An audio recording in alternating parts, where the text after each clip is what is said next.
২৪-এর গণ-অভ্যুত্থানে শহীদদের স্মরণে রাজধানীর উত্তরায় সমাবেশের আয়োজন করে ঢাকা মহানগরী উত্তর বিএনপি।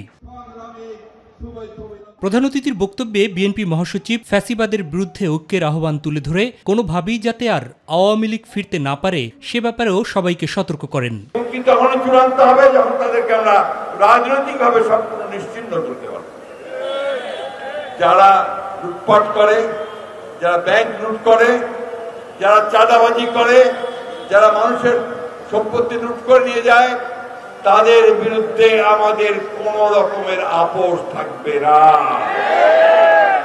তাদেরকে আমরা কখনোই স্বীকার করবো না, তাদেরকে আমরা কোনো মতেই সামনে আসতে দেব না। যাত্রাবাড়ী এলাকায় মহানগরীর দক্ষিণের সমাবেশের বক্তব্যে সরকারের সমালোচনা করে দ্রুত নির্বাচনের তাগিদ দেন দলটির স্থায়ী কমিটির সদস্য মির্জা আব্বাস।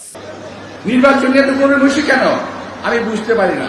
তো আর দেরি করেন না, আমরা জানি দিন ঘোষণা দেবেন, তারিখ ঘোষণা দেবেন, এর পিছনে আপনাদের আবার কোন ষড়যন্ত্র তত্ত্ব লুকিয়ে আছে আল্লাহই বলতে পারবে। অন্যদিকে চট্টগ্রামের বিভিন্ন কর্মসূচিতে অংশ নিয়ে নির্বাচন নিয়ে কথা বলেন দলটির স্থায়ী কমিটির অপর সদস্য নজরুল ইসলাম খান। ফেব্রুয়ারিতে নির্বাচন হওয়ার পথে কোনো বাধা দেখছি না।